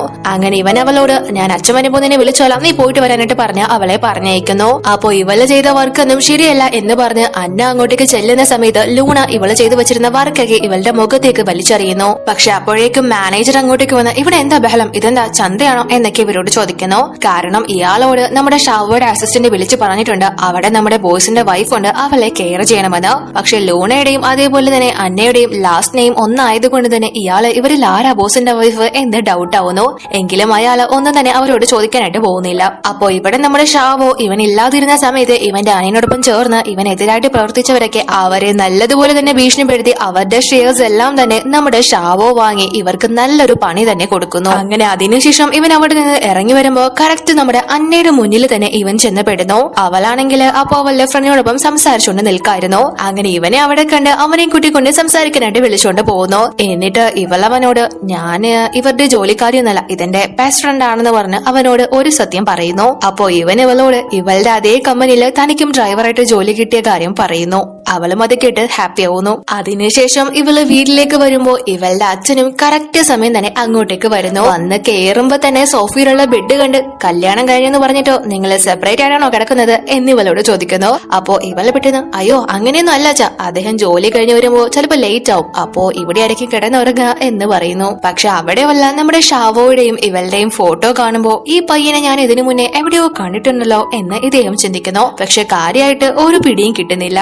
അപ്പോ അദ്ദേഹം ഇവളോട് നിന്റെ ഹസ്ബൻഡിന്റെ പേരെന്താണെന്ന് ചോദിക്കുന്നു. അപ്പോഴേക്കും നമ്മുടെ ഷാവോ അങ്ങോട്ടേക്ക് വന്ന് എന്റെ പേര് ഷാവോ എന്നാണ് അച്ഛ എന്ന് പറയുന്നു. അപ്പോ ഇവനും ഈ മനുഷ്യനെ കണ്ട് ഞാൻ ഇദ്ദേഹത്തെ എവിടെയോ കണ്ടിട്ടുണ്ടല്ലോ എന്ന് ചിന്തിക്കുന്നു. അപ്പോ ഇവൻ അദ്ദേഹത്തെ അച്ഛ എന്ന് വിളിച്ച് സംസാരിക്കുന്ന സമയത്ത് നീ എന്നെ അച്ഛ എന്ന് വിളിക്കണ്ട, നിങ്ങൾ രണ്ടുപേരും എന്നെ പറ്റിക്കാണെന്ന് എനിക്ക് നല്ലതുപോലെ അറിയാം, അല്ലെങ്കിൽ പിന്നെ നിങ്ങൾ എന്തിനാ ഇവിടെ കിടന്നുറങ്ങുന്നത്, നിങ്ങളുടെ കല്യാണം കാര്യം എന്ന് പറഞ്ഞത് എനിക്കത്ര വിശ്വാസം പോരാ എന്ന് അച്ഛൻ ഇവരോട് പറയുന്നു. അപ്പോ ഇവളാണെങ്കിൽ എല്ലാം കയ്യിന്ന് പോയല്ലോ എന്ന് പറഞ്ഞ് ടെൻഷൻ ആകുമ്പോ പെട്ടെന്ന് ഷാവോ അച്ഛനെ മുന്നിൽ വെച്ച് തന്നെ ഇവളെ കിസ് ചെയ്യുന്നു. ഇവര് ഭയങ്കര ക്ലോസ് ആയിട്ടാണ് ഉള്ളത് എന്ന് കാണിക്കാനായിട്ടാണ് അവൻ അങ്ങനെ ചെയ്യുന്നത്. അപ്പൊ അച്ഛൻ അത് കണ്ട് ഞെട്ടി എന്റെ മുന്നിൽ വെച്ച് എന്റെ മകളോടാണോ നീ ഇങ്ങനെ ചെയ്യുന്നത് എന്ന് ചോദിക്കുന്നു. അപ്പൊ അവനാണെങ്കിൽ അവരുടെ മാരേജ് സർട്ടിഫിക്കറ്റ് എടുത്ത് കാണിച്ചു അച്ഛാ ഇത് നിങ്ങളുടെ മകള് മാത്രമല്ല, ഇപ്പൊ ഇവള് എന്റെ വൈഫ് കൂടിയാണ്, നിങ്ങൾ ഇല്ലായിരുന്നെങ്കിൽ ഇതിനേക്കാളും കൂടുതൽ ഞങ്ങളെ ക്ലോസ് ആവുമായിരുന്നു എന്നൊക്കെ പറയുന്നു. അപ്പൊ അച്ഛനാണെങ്കിൽ അതൊന്നും വിശ്വസിക്കാനേ വയ്യ, എന്റെ മകള് എന്നെ പറ്റിക്കാൻ നോക്കാണ് എന്ന് മനസ്സിലാക്കിക്കൊണ്ട് തന്നെ അത് പൊളിക്കാനായിട്ട് ഇവളുടെ ഇഷ്ടങ്ങളും അതേപോലെ തന്നെ നിങ്ങൾ എവിടെ വെച്ചാണ് കണ്ടുമുട്ടിയത്, എങ്ങനെയാണ് കണ്ടുമുട്ടിയത് എന്നൊക്കെ ചോദിക്കുന്നു. പക്ഷെ അവരെല്ലാം അത് നേരത്തെ പഠിച്ചു വെച്ചേക്കുന്നത് കൊണ്ട് തന്നെ കറക്റ്റ് ആയിട്ട് ഒരേപോലെ മറുപടി പറയുന്നു. അച്ഛൻ അപ്പോ മൊത്തത്തിലെ കൺഫ്യൂഷൻ ആവുന്നു. അപ്പൊ അന്ന അച്ഛനോട് അച്ഛാ സമയം ഒരുപാടായില്ലേ, നമുക്ക് പിന്നെ കാണാം, അച്ഛൻ പൊയ്ക്കോളൂ എന്ന് പറയുന്നു. അപ്പോ അയാളാണെങ്കിൽ ഞാൻ ഇന്ന് പോകുന്നില്ല, ഞാൻ ഇന്ന് ഇവിടെ തന്നെയാണ് കിടക്കാൻ പോകുന്നത് എന്ന് പറയുന്നു. അപ്പോ ഇവളെ പെട്ടെന്ന് അയ്യോ അതിനിവിടെ ഒരു ബെഡേ ഉള്ളു അച്ഛ എന്ന് പറയുന്നു. അതൊന്നും കുഴപ്പമില്ല, ഞാൻ ഈ സോഫയിൽ കിടന്നോളാന്ന് അച്ഛൻ പറയുന്നു. ഇവരുടെ കള്ളക്കളി വിളിക്കാനാണ് അച്ഛന്റെ ഉദ്ദേശം. അത് മനസ്സിലാക്കി തന്നെ ഉടനെ പോയി ഷാവോ അദ്ദേഹത്തിന് കിടക്കാനുള്ള ബെഡൊക്കെ പെട്ടെന്ന് റെഡിയാക്കി കൊടുക്കുന്നു. എന്നിട്ട് ഞങ്ങൾക്ക് ഉറങ്ങാൻ സമയമായി എന്ന് പറഞ്ഞ് അവര് ഉറങ്ങാനായിട്ട് റൂമിലേക്ക് പോകുന്നു. പക്ഷെ അകത്ത് വന്നിട്ട് ഇവൻ ബെഡിൽ കയറി കിടക്കുന്നത് കണ്ട് ഇത് എന്റെ ബെഡാണ്, മര്യാദയ്ക്ക് ഇറങ്ങി താഴെ കിടക്കാനായിട്ട് അന്ന അവനോട് പറയുന്നു. അച്ഛൻ നിന്റെ അല്ലേ, നിന്റെ അച്ഛനല്ലേ എന്റെ സ്ഥലത്ത് കയറി കിടക്കുന്നത്, അതുകൊണ്ട് ഞാൻ ഇവിടെ കിടക്കോളെന്ന് ഷാവോയും പറയുന്നു. ഇവള് വലിച്ചവനെ അപ്പൊ താഴെ ഇറക്കാൻ നോക്കുന്നുണ്ടെങ്കിലും ഇവൻ പെട്ടെന്ന് അവളെ പിടിച്ച് അവന്റെ അടുത്തേക്ക് അകത്തേക്ക് ഇടുന്നു. കാരണം ഇവളുടെ അച്ഛൻ ഡോറിന്റെ പുറത്ത് തന്നെ നിൽക്കാണ്. അതുകൊണ്ട് തന്നെ ഇവര് അച്ഛനെ വിശ്വസിപ്പിക്കാനായിട്ട് കുറച്ച് ശബ്ദങ്ങളൊക്കെ മനഃപൂർവ്വം തന്നെ ഉണ്ടാക്കുന്നു. അങ്ങനെ പിറ്റേന്ന് രാവിലെ ഇവൾ എഴുന്നേറ്റ് വരുമ്പോ അച്ഛൻ അവിടെയില്ല. എനിക്കെല്ലാം വിശ്വാസമായി മോളെ, എത്രയും പെട്ടെന്ന് അവന്റെ ഫാമിലിയും കൂട്ടി വീട്ടിലേക്ക് വാ എന്നൊരു ലെറ്റർ എഴുതി വെച്ചിട്ട് അദ്ദേഹം അവിടെ നിന്ന് പോയിട്ടുണ്ടായിരുന്നു. അപ്പൊ ഇവരുടെ ആക്ടിംഗ് ഒക്കെ സക്സസ് ആയതുകൊണ്ട് തന്നെ എനിക്ക് എന്തെങ്കിലും ഗിഫ്റ്റ് തന്നേ പറ്റുള്ളൂ എന്ന് ഷാവോ ഇവളോട് പറയുന്നു. അപ്പൊ അവളും ആ ഒരു ഗിഫ്റ്റ് കൊടുക്കുന്നത് പോലെ അടുത്തോട്ട് ചെല്ലുന്നുണ്ടെങ്കിലും അവന്റെ കാലിനിട്ടൊരു ചവിട്ട് കൊടുത്തിട്ട് ഇന്നലെ രാത്രി എന്നെ തറയിൽ കിടത്തിയതല്ലേ, ഇത് തന്നെ ഇരിക്കട്ടെ എന്ന് പറഞ്ഞ് ഇവനെ കോക്കറി കുത്തിയിട്ട് അവൾ അകത്തേക്ക് കയറി പോകുന്നു. അപ്പോ ഇവിടെ നമ്മുടെ ഷാവോയുടെ മുത്തശ്ശി അവൻ കല്യാണം കഴിച്ച പെൺകുട്ടിയുടെ വിവരങ്ങളൊക്കെ അന്വേഷിക്കാനായിട്ട് PA ഏർപ്പാട് ചെയ്തിരുന്നു. അപ്പൊ അയാള് വന്ന് ഇവരോട് ഈ പെൺകുട്ടി നമ്മുടെ കമ്പനിയിൽ തന്നെ ഡിസൈനറായിട്ട് ജോലി ചെയ്തുകൊണ്ടിരിക്കുകയാണ്, ഒരു സാധാരണ ബാക്ക്ഗ്രൗണ്ട് ആണ്, കൂടുതലൊന്നും ഇവരെ കുറിച്ച് അറിയാൻ സാധിക്കുന്നില്ല എന്നൊക്കെ മുത്തശ്ശിയോട് പറയുന്നു. അപ്പോഴേക്കും അങ്ങോട്ടേക്ക് യുവും അവന്റെ അമ്മയും കൂടി വന്ന് മുത്തശ്ശിയോട് മിസ്റ്റർ ജോയി ആയിട്ട് മുത്തശ്ശി ഒന്ന് സംസാരിക്കണം. മുത്തശ്ശി സംസാരിക്കണമെങ്കിൽ അദ്ദേഹത്തിന്റെ മകളെ ഇവനിക്ക് തന്നെ കെട്ടിച്ചു കൊടുക്കും, ഇവനിക്ക് ആ പെൺകുട്ടിയെ ഒരുപാട് ഇഷ്ടപ്പെട്ടു എന്നൊക്കെ പറയുന്നു. അപ്പോ മുത്തശ്ശിയും മനസ്സില്ലാ മനസ്സോടെ ഞാനൊന്ന് സംസാരിച്ചു നോക്കാം എന്ന് പറയുന്നു. അപ്പോ ഇവിടെ ഈ മാനേജർ ആണെങ്കിൽ ലൂണയാണ് നമ്മുടെ സിഇഒയുടെ വൈഫായിട്ട് കൺഫേം ആക്കിയിരിക്കുന്നത്. കാരണം ഇവള് ഒരുപാട് നാളായിട്ട് ഇവിടെ ടീം ലീഡർ ആയിട്ടൊക്കെ വർക്ക് ചെയ്യാണ്. മാത്രമല്ല ഇവളുടെ അച്ഛൻ ആ ഒരു കമ്പനിയിലെ ഷെയർ ഹോൾഡറുമാണ്. അതുകൊണ്ട് തന്നെ ഇവളെ ആയിരിക്കും ബോസ് വൈഫാക്കിയതെന്ന് ഇയാള് വിചാരിക്കുന്നു. അതുകൊണ്ട് തന്നെ ഒരു സ്പെഷ്യൽ കെയർ ആണ് ഇപ്പൊ ഇവൾക്ക് ഇയാളെ ഓഫീസിൽ നൽകുന്നത്. അങ്ങനെ അന്ന അവിടെ ജോലി ചെയ്തുകൊണ്ടിരിക്കുന്ന സമയത്ത് ലൂണ ഇവളുടെ അടുത്തേക്ക് വന്ന് ഞങ്ങൾക്ക് എല്ലാവർക്കും പോയി കോഫി വാങ്ങിച്ചുകൊണ്ട് വരാനായിട്ട് പറയുന്നു. അപ്പോ അന്ന അവളോട് ഇവിടെയുള്ള ബാക്കി എല്ലാരും ഫോണിൽ തോണ്ടിക്കൊണ്ടിരിക്കുക, അവരോട് അങ്ങനെ പറ ഞാനിപ്പോ കുറച്ച് ബിസി ആണെന്ന് പറയുന്നു. പക്ഷെ അത് കേട്ട് മാനേജർ അങ്ങോട്ടേക്ക് വന്ന് നീ ലൂണ പറഞ്ഞത് കേട്ടാ മതി എന്ന് അന്ന എടുത്ത് പറയുന്നു. അവസാനം പിന്നെ ഗതി കേട്ട് ഇവള് തന്നെ കോഫി വാങ്ങിക്കാനായിട്ട് പോകുന്നു.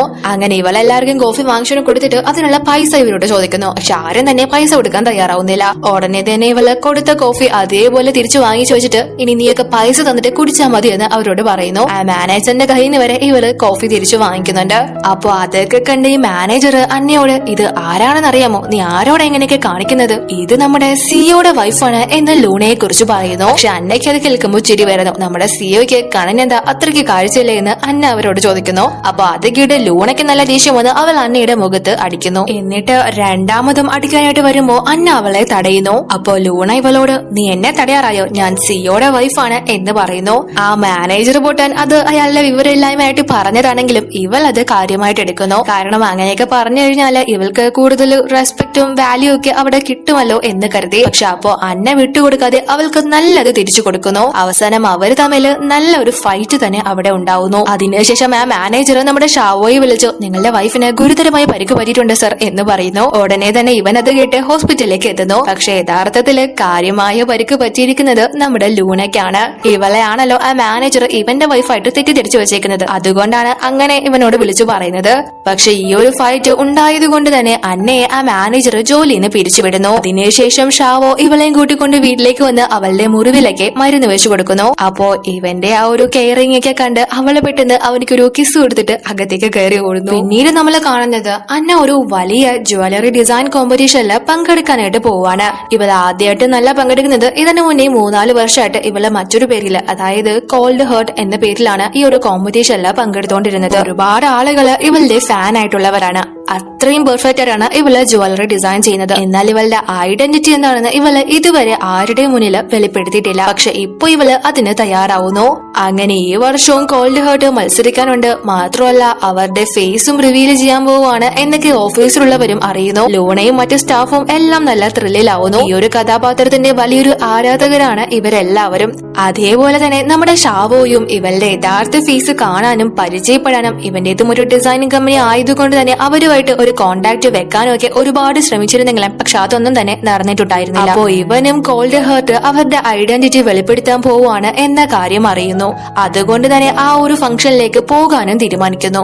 അങ്ങനെ പിറ്റേന്ന് ലൂണയും അതേപോലെ തന്നെ കൂടെയുള്ള മറ്റേ സ്റ്റാഫും കൂടി കോമ്പറ്റീഷൻ നടക്കുന്ന ആ ഒരു വേദിയിലേക്ക് എത്തുന്നു. ഇവരും ആ ഒരു ഡിസൈനിങ് കോമ്പറ്റീഷനിൽ പങ്കെടുത്തിട്ടുള്ളവരാണ്. ഇന്നാണ് അതിന്റെ റിസൾട്ട് എല്ലാം തന്നെ അനൗൺസ് ചെയ്യുന്നത്. പക്ഷെ അപ്പോഴേക്കും അങ്ങോട്ടേക്ക് നമ്മുടെ അന്നയും അവളുടെ ഫ്രണ്ടും കൂടി എത്തുന്നു. പക്ഷെ ഇവരാണെങ്കിൽ അവളെ അകത്തേക്ക് കടത്തി വിടുന്നില്ല. നീ എന്ത് കഴിവുണ്ടായിട്ടാ ഇങ്ങോട്ട് കെട്ടിയെടുത്തത്, ഇത് നിന്നെ പോലെയുള്ള ഡ്യൂപ്ലിക്കേറ്റ് ഡിസൈനർമാർക്കുള്ള കോമ്പറ്റീഷൻ അല്ല എന്നൊക്കെ പറഞ്ഞ് ഇവളെ അവരെ കളിയാക്കുന്നു. അപ്പോ അന്ന ലൂണ എടുത്ത് നിന്റെ കഴുത്തിൽ കിടക്കുന്ന നെക്ലേസ് ഞാൻ ഡിസൈൻ ചെയ്തതാണെന്ന് പറയുന്നു. പക്ഷെ അവരത് വിശ്വസിക്കുന്നില്ല. ഇവരുടെ കണ്ണില് ഇവൾ ഒന്നിനും കൊള്ളാത്തവളാണല്ലോ. പക്ഷെ ലൂണയ്ക്ക് അറിയാം അന്നയ്ക്ക് നല്ലൊരു ടാലന്റ് ഉണ്ട് എന്ന്. പക്ഷെ അവളാണെങ്കിൽ അവൾക്ക് വലിയ ആളാവണം എന്നുള്ളത് കൊണ്ട് തന്നെ ഇവൾ ഓഫീസിലൊന്നും വളരാനായിട്ട് അനുവദിച്ചിട്ടില്ല. അപ്പോ ലൂണ ഉടനെ അന്നെ എടുത്ത് ഇതൊരിക്കലും നീ ഡിസൈൻ ചെയ്തതല്ല, ഇത് പ്രൊഫഷണലിസ്റ്റ് ആയിട്ടുള്ള കോൾഡ് ഹേർട്ട് ഡിസൈൻ ചെയ്തതാണ്. ഇങ്ങനെയെന്ന് പുറത്തിറങ്ങി പറഞ്ഞു പറഞ്ഞേക്കരുതേ, ഇന്നെന്തായാലും കോൾഡ് ഹേർട്ട് ഇവിടെ എത്തുന്നുണ്ട്, അവരുടെ മുന്നിൽ ഞാൻ നിനക്ക് നല്ലൊരു പണി തരുന്നുണ്ട് എന്നൊക്കെ പറഞ്ഞിട്ട് ഇവള് അകത്തേക്ക് പോകുന്നു. അപ്പോ കോൾഡ് ഹേർട്ടിനെ കാണാനായിട്ട് നമ്മുടെ ഷാവോയും അങ്ങോട്ടേക്ക് എത്തിയിട്ടുണ്ട്. അങ്ങനെ ഇപ്പോ ഇവിടെ ആ പ്രോഗ്രാം നടന്നുകൊണ്ടിരിക്കുകയാണ്. ഏറ്റവും മുന്നിൽ തന്നെ ലൂണ ഇരിപ്പുണ്ട്. കുറച്ച് കഴിയുമ്പോഴേക്കും അങ്ങോട്ടേക്ക് നമ്മുടെ അന്നയും അവളുടെ കോസ്റ്റ്യൂം ഒക്കെ ചേഞ്ച് ചെയ്ത് അങ്ങോട്ട് എത്തുന്നു. അപ്പോ ഈ ഒരു കോമ്പറ്റീഷനിൽ പങ്കെടുത്തവർക്ക് ഫസ്റ്റ്, സെക്കൻഡ്, തേർഡ് എന്നീ പ്രൈസുകളൊക്കെ കൊടുത്തുകൊണ്ടിരിക്കുകയാണ്. പക്ഷെ ആ സ്ഥാനങ്ങളിൽ ഒന്നും തന്നെ ലൂണ ഉണ്ടായിരുന്നില്ല. ടോപ്പ് 5-ലെങ്കിലും ഇവൾ എത്തുമെന്നായിരുന്നു ഇവളെ പ്രതീക്ഷിച്ചത്. പക്ഷെ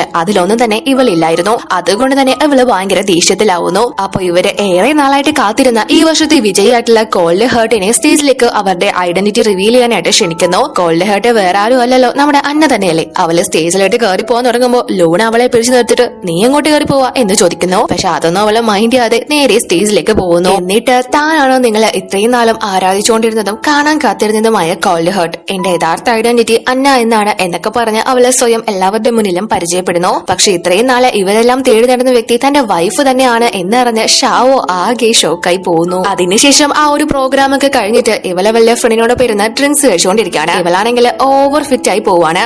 അപ്പൊ ഉടനെ തന്നെ ഷാവോ അങ്ങോട്ടേക്ക് വന്ന് അവളുടെ കയ്യിൽ നിന്ന് ആ ഒരു ഗ്ലാസ് വാങ്ങി വെച്ചിട്ട് അവളെയും തൂക്കിക്കൊണ്ട് പോകുന്നു. അപ്പൊ അത് കണ്ട് ഫിറ്റ് ആയിട്ടിരിക്കുന്ന ഇവളുടെ ഫ്രണ്ട് എന്നെ ഇനി ആരാ ഇവിടെ നിന്ന് കൊണ്ടുപോവുക എന്ന് ചോദിക്കുന്നു. അപ്പോ ഷാവോ ആ പെണ്ണിനോട് നിനക്ക് പറ്റിയ ആളെ ഞാനിപ്പോ ഇങ്ങോട്ട് പറഞ്ഞയക്കാം എന്ന് പറഞ്ഞിട്ട് അവിടെ നിന്ന് പോകുന്നു. അതിനുശേഷം വെളിയിൽ വന്ന് ഇവന്റെ അസിസ്റ്റന്റിനോട് അകത്തിരിക്കുന്ന സാധനത്തിനെയും കൂടി എങ്ങനെയെങ്കിലും ഒന്ന് വീട്ടിലേക്ക് എത്തിക്കാനായിട്ട് പറയുന്നു. അങ്ങനെ അവനും ആ ഒരു ഫ്രണ്ടിനെ തൂക്കാനായിട്ട് പോകുന്നു. പക്ഷെ അവൾക്കാണെങ്കിൽ നമ്മുടെ അസിസ്റ്റന്റിനെ കാണുമ്പോ തന്നെ ഒരുപാട് ഇഷ്ടപ്പെടുന്നു. അങ്ങനെ അന്നയെ ഷാവോ കാറിൽ കയറ്റാനായിട്ട് കൊണ്ടുവരുമ്പോ അവളാണെങ്കിൽ കാറിൽ കയറാൻ തയ്യാറാവുന്നില്ല. അവസാനം പിന്നെ അവൻ അവളെയും തോളിൽ എടുത്തുകൊണ്ട് വീട്ടിലേക്ക് പോകുന്നു. അപ്പൊ ബോധമില്ലാണ്ട് ഇവള് താൻ ഇന്ന് ഈ കോമ്പറ്റീഷനിൽ പങ്കെടുക്കാനായിട്ടാണ് വന്നത്, താനായിരുന്നു എല്ലാരും കാണാൻ കാത്തിരുന്ന കോൾഡ് ഹേർട്ട് എന്നൊക്കെ പറയുന്നു. അപ്പോ ഇവനും അതെനിക്കറിയാം, ഞാൻ കണ്ടെന്ന് ഇവളോട് പറയുന്നു. അതിനുശേഷം ഇവൾ ഓരോന്ന് സംസാരിക്കുന്നതിനിടയ്ക്ക് ഇവനെ ഒരുപാട് ഇഷ്ടമാണെന്ന കാര്യം പറയുന്നു. പെട്ടെന്ന് അത് കേട്ട് അവൻ അവളെ താഴെ ഇറക്കുന്നു. അപ്പൊ ഇവനിക്ക് അത് ഇഷ്ടപ്പെട്ട് കാണില്ല എന്ന് വിചാരിച്ച് അവളവനോട് ഞാൻ പറഞ്ഞത് അങ്ങ് മറന്നേക്ക് എന്ന് പറയുന്നു. പക്ഷെ അവനാണെങ്കിൽ ഇവളുടെ അടുത്തേക്ക് ചെന്ന് അവളെ കിസ് ചെയ്യുന്നു. അതിനുശേഷം അവളെയും കൂട്ടിക്കൊണ്ട് വീട്ടിലേക്ക് വന്ന് അവരന്ന് നൈറ്റ് ഒരുമിച്ച് സ്പെൻഡ് ചെയ്യുന്നു. അതിനുശേഷം പിറ്റേന്ന് ഇവളുടെ ആ ഫ്രണ്ട് വിളിച്ചിട്ട് എടി മിസ്റ്റർ യു മാരേജ് പ്രപ്പോസലായിട്ട് നിന്റെ അച്ഛനെ കാണാൻ വേണ്ടി വരുന്നുണ്ട് എന്ന് പറയുന്നു. അങ്ങനെ ഇവള് പെട്ടെന്ന് റെഡി ആയിട്ട് ഇറങ്ങാൻ തുടങ്ങുമ്പോൾ ഷാവോ അങ്ങോട്ടേക്ക് വരുന്നു. അപ്പോ ഇവളെ പെട്ടെന്ന് ഇവനെ കണ്ട് കുറച്ച് ഷൈയൊക്കെ ആയിട്ട് എന്റെ അച്ഛന് സുഖമില്ല, അതുകൊണ്ട് ഞാൻ വീട് വരെ പോയിട്ട് വരാം എന്ന് പറഞ്ഞിട്ട് അവിടെ നിന്ന് അവനിക്ക് ഫേസ് കൊടുക്കാണ്ട് പോകുന്നു. അങ്ങനെ അവള് പോയി കഴിയുമ്പോൾ ഇവന്റെ മുത്തശ്ശി ഇവനെ വിളിച്ചിട്ട് നമുക്ക് നോർത്ത് സിറ്റിയിലുള്ള മിസ്റ്റർ ജോയെ ഒന്ന് മീറ്റ് ചെയ്യണം, യുവിന് വേണ്ടി അദ്ദേഹത്തിന്റെ മകളെ ചോദിക്കാനായിട്ട് ഒന്ന് പോണം, അതുകൊണ്ട് നീയും കൂടി എന്റെ കൂടെ വരണം എന്ന് പറഞ്ഞ് ഇവനെ വിളിക്കുന്നു. വരാനുള്ള അഡ്രസ്സും ഇവനിക്ക് പറഞ്ഞു കൊടുക്കുന്നു. ആദ്യം ഇവൻ വരുന്നില്ല എന്നൊക്കെ പറയുന്നുണ്ടെങ്കിലും മുത്തശ്ശി നിർബന്ധിക്കുന്നതുകൊണ്ട് തന്നെ ഇവനും വരാമെന്ന് തന്നെ സമ്മതിക്കുന്നു. അതിനുശേഷം ഇവള് അച്ഛനെ വന്ന് കണ്ട് അന്ന് ഇവൾ ഒപ്പിച്ച പണിയുടെ സത്യാവസ്ഥ പറയുന്നു. അതായത് ഇവളന്ന് ഇവളുടെ ഫ്രണ്ടിനെ ആണല്ലോ മിസ്റ്റർ ജോയിയുടെ മകൾ എന്ന് പറഞ്ഞ് അവരുടെ മുന്നിൽ പരിചയപ്പെടുത്തിയത്. ആ ഒരു കാര്യം അച്ഛനോട് പറയുന്നു. എന്നിട്ട് നിങ്ങളുടെ മകള് ഇവളാണെന്ന് പറഞ്ഞാൽ മതിയെന്നും അയാളോട് പറയുന്നു. അച്ഛനാണെങ്കിൽ അത് സമ്മതിക്കാതിരിക്കുമ്പോ എനിക്ക് ഇഷ്ടമില്ലാത്ത ഒരാളെ ഞാൻ എങ്ങനെ അച്ഛൻ കല്യാണം കഴിക്കാം, ഞാൻ ഓൾറെഡി കല്യാണം കഴിച്ചതല്ലേ, എനിക്ക് അയാള് തന്നെ മതി, അച്ഛൻ എന്നെ ഫോഴ്സ് ചെയ്യരുത്, അവര് വരുമ്പോ അച്ഛൻ ഞാൻ മാരീഡ് ആണെന്ന കാര്യം അവരോട് പറയണം, ഞാൻ എന്റെ ഹസ്ബൻഡിനെ കൂടി വേണമെങ്കിൽ അങ്ങോട്ട് വിളിപ്പിക്കാം എന്നൊക്കെ പറഞ്ഞ് അച്ഛനോട് ഇവള് ഒന്ന് കെഞ്ചുന്നു. അങ്ങനെ അച്ഛനും എന്തേലും ആവട്ടെ നിന്റെ ഹസ്ബൻഡിനെ കൂടി നീ വിളിച്ചോ, ഞാൻ അവരോട് എന്തെങ്കിലും പറഞ്ഞോളാം എന്ന് പറയുന്നു. അങ്ങനെ ഇവളും ഷാവോയെ വിളിച്ച് വൈകിട്ട് 7 മണിക്ക് ഒരു ഹോട്ടലിലേക്ക് എത്താനായിട്ട് പറയുന്നു. ഇവനും വരാമെന്ന് പറയുന്നു. പക്ഷെ പിന്നീടാണ് മുത്തശ്ശി പറഞ്ഞ കാര്യം ഇവൻ ഓർക്കുന്നത്. എന്തായാലും ഇത് രണ്ടും ഒരു സ്ഥലത്താണല്ലോ എന്ന് കരുതി അവൻ എന്തായാലും അങ്ങോട്ട് പോകാമെന്ന് തന്നെ തീരുമാനിക്കുന്നു. അങ്ങനെ യുവും അവന്റെ അമ്മയും ആ ഒരു ഹോട്ടലിലേക്ക് എത്തുന്നു. യുവിന്റെ അമ്മ അപ്പൊ അവനോട് നീ നല്ല രീതിയിൽ തന്നെ നിന്റെ പെർഫോമൻസ് ആ കിളവന്റെ മുന്നിൽ കാണിക്കണം, അയാൾ ഒരിക്കലും നോ പറയാൻ പാടില്ല, അയാളുടെ ഒരേ ഒരു മോള, എല്ലാം നമ്മുടെ കയ്യിലായി കഴിഞ്ഞാല് പിന്നെ നമുക്ക് ഒന്നും പേടിക്കാനില്ല എന്നൊക്കെ പറഞ്ഞ മകനിക്ക് ഓരോ കുരുട്ടു ബുദ്ധികള് പറഞ്ഞു കൊടുക്കുന്നു. അപ്പോ അവനും താൻ എന്തായാലും ആ കിളവനെ കൊണ്ട് ഈ കല്യാണത്തിന് സമ്മതിപ്പിക്കുമെന്ന് അമ്മയ്ക്ക് വാക്കു കൊടുക്കുന്നു. അപ്പൊ അകത്ത് അന്നയും അവളുടെ അച്ഛനും ഫ്രണ്ടും ഒക്കെ ഇവരെല്ലാം വെയിറ്റ് ചെയ്തിരിക്കുകയാണ്. ഇത്രയും സമയമായിട്ടും ഷാവോയെ കാണാത്തതുകൊണ്ട് ഇവളെ തിരക്കി വെളിയിലേക്ക് വരുന്നു. അപ്പൊ അവനാണെങ്കിൽ മുത്തശ്ശിയും കൂട്ടിക്കൊണ്ട് അങ്ങോട്ടേക്ക് വന്നോണ്ടിരിക്കുകയാണ്. അപ്പൊ ഇവള് ഫോൺ ചെയ്യുന്ന സമയത്ത് ഞാൻ ഇവിടെ എത്തിയെന്ന് അവൻ അവളോട് പറയുന്നു. അപ്പൊ മുത്തശ്ശി അവനോട് നീ എന്നാ പോയി ആദ്യം അവരെ കണ്ടിട്ട് വാ എന്ന് പറയുന്നു. അങ്ങനെ ഷാവോയും മുത്തശ്ശിയോട് മുന്നേ നടന്നോളാൻ പറഞ്ഞിട്ട് അന്നയുടെ അച്ഛനെ മീറ്റ് ചെയ്യാനായിട്ട് പോകുമ്പോ കറക്റ്റ് അന്ന അങ്ങോട്ടേക്ക് എത്തുന്നു. ഞാൻ എത്ര സമയത്ത് നിങ്ങളെ കാത്തിരിക്കാം എന്നും പറഞ്ഞുകൊണ്ട് അവനെ വിളിച്ചുകൊണ്ട് അവളുടെ അച്ഛന്റെ അടുത്തേക്ക് പോകുന്നു. അപ്പോ ഇവിടെ ഇവളുടെ അച്ഛന്റെ അടുത്തേക്ക് ആദ്യം തന്നെ നമ്മുടെ യുവും മുത്തശ്ശിയും അവന്റെ അമ്മയും ഒക്കെ എത്തുന്നു. ഒരുപാട് ഗിഫ്റ്റും ഒക്കെ കൊണ്ടാണ് ഭാവി അമ്മായിയപ്പനെ മയക്കാനായിട്ട് യു എത്തിയിരിക്കുന്നത്. അതിനുശേഷം മുത്തശ്ശി തന്റെ കൊച്ചുമകന് നിങ്ങളുടെ മകളെ ഒരുപാട് ഇഷ്ടമാണ്, നമുക്ക് വിവാഹം അങ്ങ് നടത്തി കൊടുത്തൂടെ എന്ന് ചോദിക്കുന്നു. അപ്പോ അന്നയുടെ അച്ഛൻ എനിക്കിത് എങ്ങനെയാണ് നിങ്ങളോട് പറയേണ്ടതെന്ന് അറിയില്ല, എനിക്ക് ഈ കല്യാണത്തിന് സമ്മതമല്ല, കാരണം എന്റെ മകള് ഓൾറെഡി വിവാഹിതയാണ് എന്ന് പറയുന്നു. അത് കേട്ട് നമ്മുടെ യു ഒന്ന് ഞെട്ടുന്നു. അതിനുശേഷം അദ്ദേഹം ഇവരോട്, നിങ്ങൾ അന്ന് കണ്ടത് എന്റെ മകളെ ആയിരുന്നില്ല, അതെന്റെ മകളുടെ ഫ്രണ്ടാണ്, എന്റെ മകളെ വിവാഹം കഴിച്ചത് ഞാൻ പോലും അറിയാതെയാണ് എന്നൊക്കെയുള്ള കാര്യങ്ങളെല്ലാം അദ്ദേഹം തുറന്നു പറയുന്നു. പക്ഷെ ഇതൊന്നും തന്നെ നമ്മുടെ യുവിന് താങ്ങാനേ കഴിഞ്ഞില്ല. കാരണം ഒരുപാട് മോഹങ്ങളുമായിട്ടാണല്ലോ അവനിപ്പോ ഇങ്ങോട്ട് എത്തിയത്. അപ്പോഴേക്കും നമ്മുടെ അന്നയും ഷാവോയും അവളുടെ ഫ്രണ്ടും ഒക്കെ അങ്ങോട്ടേക്ക് വരുന്നു. ഷാവോയെ അവിടെ കണ്ട് അവന്റെ സ്റ്റെപ്പ് മദറും യു ഒക്കെ നീ എന്താ ഇവിടെ എന്ന് ചോദിക്കുന്നു. അപ്പൊ ഇവനും ഇവരെ എല്ലാം ഒരുമിച്ച് കണ്ട് ആകെ പട കൺഫ്യൂഷൻ ആവുന്നു. ഉടനെ തന്നെ ഇവൻ അന്നയുടെ അടുത്ത്, നീ എന്റെ അടുത്ത് എന്തെങ്കിലും മറക്കുന്നുണ്ടോടി എന്ന് ചോദിക്കുന്നു. പക്ഷെ അവളാണെങ്കിൽ മറുപടി ഒന്നും പറയാതെ നേരെ അച്ഛന്റെ അടുത്തേക്ക് പോകുന്നു. അവനക്ക് അപ്പോ ഏകദേശം കാര്യങ്ങളൊക്കെ മനസ്സിലാവുന്നു. അതിനുശേഷം അച്ഛൻ ഇതാണ് എന്റെ മകൾ എന്ന് പറഞ്ഞ് എല്ലാവർക്കും പരിചയപ്പെടുത്തുന്നു. അപ്പൊ അന്നയും ഇവരോടൊക്കെ ഞാൻ ഓൾറെഡി മാരീഡ് ആണ്, ഇതാണ് എന്റെ ഹസ്ബൻഡ് എന്ന് പറഞ്ഞ് ഷാവോയെ കാണിക്കുന്നു. അപ്പൊ യു അത് കണ്ട് ചേട്ടാ നിങ്ങളോ എന്ന് ചോദിക്കുന്നു. അപ്പൊ യു ഇവനെ ചേട്ടാന്ന് വിളിക്കുന്നത് കണ്ട് ഇവള് എന്ത് ചേട്ടനോ എന്ന് ചോദിക്കുന്നു. അപ്പൊ പെട്ടെന്നാണ് അച്ഛന് താൻ ഈ ഒരു പയ്യനെ എവിടെ വെച്ചാണ് കണ്ടതെന്ന് മനസ്സിലാവുന്നത്. നീ യങ് ഫാമിലിയിലെ പയ്യനായിരുന്നല്ലേ എന്ന് ചോദിക്കുന്നു. അത് കേട്ട് അന്ന അവനോട് നിങ്ങൾ ഇത്രയും നാളെ എന്നെ പറ്റിക്കായിരുന്നോ എന്ന് ഇവനോട് ചോദിക്കുന്നു. അപ്പോ അവനോ ഇവളോട് നീയോ എന്നോട് ഇത്രയും നാളും കള്ളം പറഞ്ഞതല്ലായിരുന്നോ, ഇപ്പൊ നമ്മള് സെയിം ആയില്ലേ എന്ന് ചോദിക്കുന്നു. അവളാണെങ്കിൽ ഇടയ്ക്കൂടെ നല്ലത് ഇവന് കിട്ടി കൊടുക്കുകയും ചെയ്യുന്നു. അതിനുശേഷം മുത്തശ്ശി ഇവളുടെ അച്ഛനോട് ഈ ഒരു വിവാഹത്തിന് നിങ്ങൾ എതിർപ്പൊന്നും നിൽക്കരുത്, ഇവൻ ഞങ്ങളുടെ പയ്യനാ എന്ന് പറയുന്നു. അപ്പൊ അച്ഛനും ഇവനൊരു ഊരും പേരും ഒന്നും ഇല്ലാത്തവനല്ല, എന്റെ മകളെ പൊന്നുപോലെ തന്നെ നോക്കും, നല്ല ഹാർഡ് വർക്ക് ചെയ്യുന്ന പയ്യനാണ്, എന്റെ മകൾക്ക് എന്തായാലും ഇവൻ യോജിച്ചവനായിരിക്കും എന്നൊക്കെ മനസ്സിലാക്കി അച്ഛൻ ഇവരുടെ റിലേഷൻഷിപ്പ് എഗ്രി ചെയ്യുന്നു. അപ്പോ ഇവന്റെ സ്റ്റെപ്പ് മദർ ഇതൊക്കെ കേട്ട് ഇവിടെ എന്ത് നടക്കുന്നത്, എന്റെ മകന്റെ കല്യാണം ആലോചിക്കാൻ വന്നിട്ട് ഇപ്പൊ ആരുടെ കല്യാണം നടത്തുന്നത് എന്നൊക്കെ മുത്തശ്ശിയോട് ചോദിക്കുന്നു. അപ്പൊ മുത്തശ്ശി അവരോട് നിന്റെ ആക്രാന്തം കൊണ്ട് തന്നെ ഇങ്ങനെയൊക്കെ സംഭവിച്ചത്, എന്നിട്ട് അവരോട് മിണ്ടാതിരിക്കാൻ പറഞ്ഞിട്ട് നമ്മുടെ അന്നയുടെ ഫ്രണ്ടിനോട് മോളെ നിനക്ക് യുവിന് ഇഷ്ടമാണെങ്കിൽ ഞങ്ങൾ നിന്നെ സ്വീകരിക്കാൻ തയ്യാറാണ്, നിന്റെ വീട്ടിൽ വന്ന് സംസാരിക്കട്ടെ എന്ന് ചോദിക്കുന്നു. യുവിനും ഇവളെ ആയിരുന്നല്ലോ ഇഷ്ടപ്പെട്ടത്. അപ്പോ ഫ്രണ്ട് ആണെങ്കിൽ അയ്യോ എനിക്ക് അങ്ങനെ ഒരു ഫീലിങ്സും ഇവനോടില്ല, എനിക്ക് മറ്റൊരാളെയാണ് ഇഷ്ടം എന്ന് പറയുമ്പോഴേക്കും നമ്മുടെ അസിസ്റ്റന്റ് അങ്ങോട്ടേക്ക് എന്തോ പറയാനായിട്ട് വരുന്നു. അപ്പോ അയാളെ ഇവളെ ചൂണ്ടിക്കാണിച്ചിട്ട് എനിക്ക് ഇയാളെയാണ് ഇഷ്ടമെന്ന് എല്ലാവരോടും പറയുന്നു.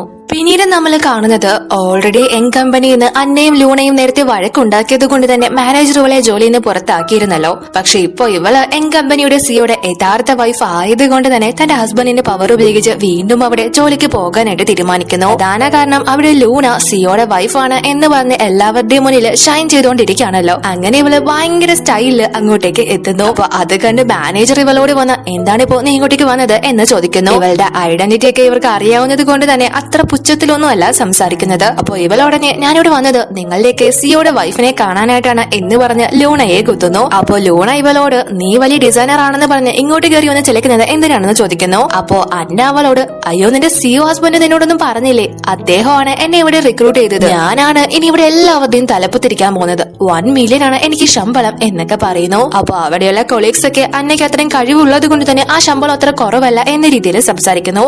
പക്ഷെ ലൂണയ്ക്ക് അത് തീരെ ഇഷ്ടപ്പെട്ടുന്നില്ല.